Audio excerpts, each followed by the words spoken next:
This is Cody Rhodes. Hit the subscribe button. Hi, spots and cheap pops! Ladies and gentlemen, we are back. It's me!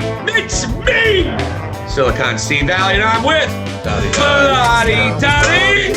Woo! Well, you're the reigning Purple Nipple champion. We haven't seen you since it was finito. We haven't spoken to you since WrestleMania. And before we get deep into all the real hot news, what are some Vladi Dadi thoughts from this past year's WrestleMania? Okay, so yeah, I was on vacation and I actually got a chance to watch the second night, mostly live. So that was my first initial impression, and then went back and watched Peacock, of course. And I gotta say, you and I were communicating, and I wish I watched the first night live. And, somebody said it, and actually it might have been Brian Last who said this. And you, I think, sort of alluded to this as well, but basically, like, the first night is what WWE could be.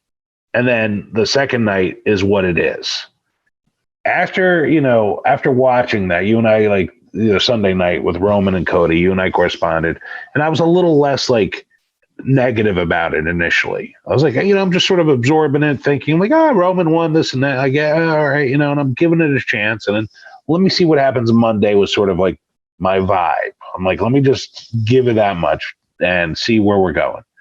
And then after you see and what happened on Monday Night Raw, how they basically treated it as a nothing sort of show, which it should be the most special Raw of the year. Be memorable each and every year, and they totally slacked on it. Really, the only big return was Matt Riddle, and then, of course, you had Brock turning on Cody. But getting back to WrestleMania, watching that Cody match with Roman, I was surprised that Cody did not win, of course.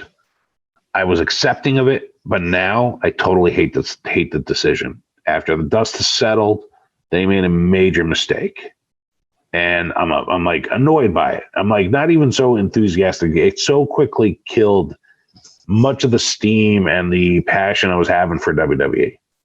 I was like, oh, this is you can't miss. Even with the sale going on, this is Triple H is running this. And then as soon as you see what's going on, creatively speaking, halfway through WrestleMania of all times, what a day and a moment to pivot, Vince. And it happens before our eyes, and it really just sucked. It really sucked the life out of my fandom for them right now. And I'm just sort of shaking my head. How much time did we waste? And what are you doing with one of the greatest, if not the greatest storyline in wrestling history at this point? So totally negative about it. I did, upon, getting back to Jersey, rewatch some of it. My three favorite matches, and I'll go in reverse order. Well, let me guess. Let me see, because let's see if we agree with. This is what I think you're going to say. Okay. Let's have some fun here, Vladi Dadi. I missed you. I'm going to say Ripley, Charlotte. I'm not necessarily. Where would you tell me how you're going to rank them to? Yeah, so I'm going to get Ripley, Charlotte. Then we're going to do the tag team championship match. Then you're going to do Gunther, Sheamus, and Galloway. I actually put the Gunther match number 1. I was really impressed with that match. And it was the best thing in my night too, easily, far and away. I love the match, and I love the crowd's interaction with it. I was really happy for Sheamus. Yeah. I was like, man, and Sheamus be one of those guys where, getting back to the Raws after WrestleMania, I was part of the Meadowlands Mafia where I forget which WrestleMania it was, but I was there at that Raw afterward, and Sheamus and Randy Orton. Okay, and it was the night that Ziggler cashed in and won. So basically, that night, I'll never forget. You had Randy Orton and Sheamus as I think a tag team. They were involved in a match together, and the crowd was so bored that they were just chanting different wrestlers' names, like dead wrestlers, and that's how we were basically killing time. And Sheamus and Orton were getting it. They're like, oh man, this crowd is hating what we're doing right now. And I look and fast forward to now, and I saw Sheamus in front of that crowd. And they were pulling for him to win, man. And here he is with Gunther, who's one of the best heels in the business, if not the best. And you had McIntyre in there, who's a stud. Sheamus was in there, held his own. He's really earned his stripes with the universe. I got to congratulate the guy. But that match was laid out. It was brutal at times. Just these big bastards beating into each other. And it you could see it was like not phony. And that's what I loved about that match. So that was number one for me for sure. Loved it. My second match actually was Charlotte and Rhea. Rhea is a star, man. I'm like, being a fan of wrestling, I'm happy that I'm going to see, and I hope everything goes well with her career. But she is the next step in the evolution of women's wrestling. She is so good at everything she does. And you know what? I know it's definitely like Charlotte was, again, a transitional champ here. She's done that quite a bit. We've discussed that quite a bit on our show. But this one I didn't have a problem with. It went to the right person. The way they did it, the match that they put on, Charlotte physically, incredibly, just so talented. Yeah.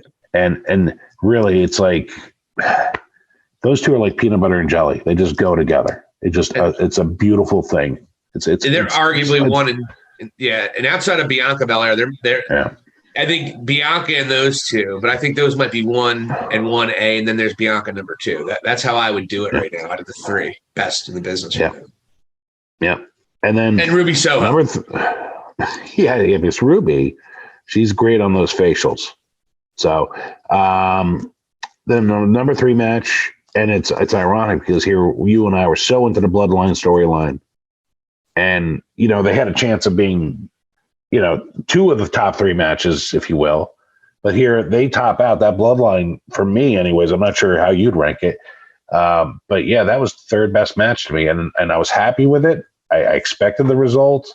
I felt really happy for Kevin Owens and Sami Zayn as best friends to have that moment together. It's like, and it's like, like those 2 guys are going to probably have their retirement match together as well. And it just, everything coincides together, and it's just great to see what these 2 did and have accomplished, going from the Indies and winning the wrestling tag champs from the Usos, one of the greatest tag teams that ever wrestled in WWE. Great moment, beautifully done. I mean, they could, all 4 of those men now could say, actually, this is Owens' second main event. Yeah. Owens racking up the WrestleMania main events. That's 2. Yeah. I don't know if the Saturday makes it a caveat, but I'd count it if I was them. So, it's like, that was my top 3 matches of the weekend. So yeah, I appreciate you asking. What would be your top 3? I would say those would be my top 3 as well. Same order? I would probably put, because of how much I cared about it. That's part of it for me, Yeah. Yeah. I cared a lot more about the tag team match. So the tag team was number 1 for me because that moment at the end of that match, when they have that moment celebrating, which you just alluded to, that's part of it for me because it's about moments, especially WrestleMania. And that was a culmination of that portion of the storyline. They stuck that landing in that portion of the storyline. And all they had to do to make this the best storyline ever is stick both landings. That's all they had to do. But, and they didn't. They couldn't help them. They couldn't help themselves. Like you said in the text to me. But, yeah, so I would say the tag match, then the Gunther match, and then the Rhea Ripley Charlotte match. But honestly, if you ask me that question tomorrow, I could see me putting Charlotte and Ripley at number 1 because that match was so freaking good. And Charlotte gets a really, really bad rap from a lot of people. And I know we have been real critical of the 14 title reigns because, again, we talk the statistics. Half of them are less than a month. Come on. But the fact remains is, though, every time she steps in the ropes in a WrestleMania match, she makes that match 10 times better than what it would be without her. Even the disaster was Ronda Rousey botching the main event when the women got their first shot. Charlotte brings her A game every time, and Ripley seemingly brings her A game every time. You literally, like you said, great evolution, but you also have probably the 2 very best in the game going at it right there. And I think it was a good moment for Charlotte, literally passing of the torch. Well, not literally, there was no fucking torch there. But one of the most,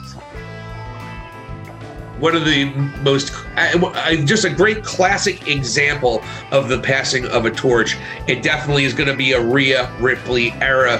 And they even teased Bianca Belair. The question is, with the draft, do they put all the titles together? But that's a whole other can of worms.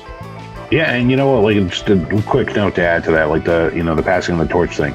I saw footage of back after like the gorilla position, Rhea Ripley entering that area, and two of the people that were there to go and congratulate her almost immediately was Andrade and Ric Flair.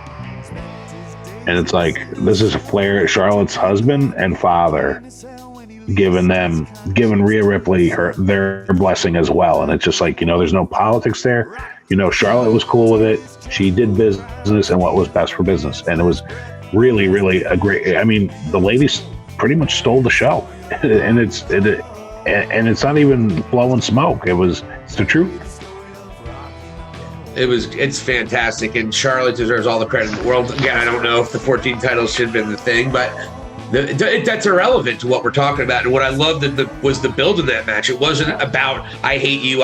It was a lot of respect and who was the best. And oftentimes those create, just because the women are so good in the ring, you can build it based on the competition that they are going to bring and the athleticism and their ability in the ring. If people really think these are the two very best in-ring performers. Thank you so much for watching High Spots and Cheap Hop with Vladi and Valley. Hit the subscribe button, and we'll see you next time on High Spots and Cheap Hops.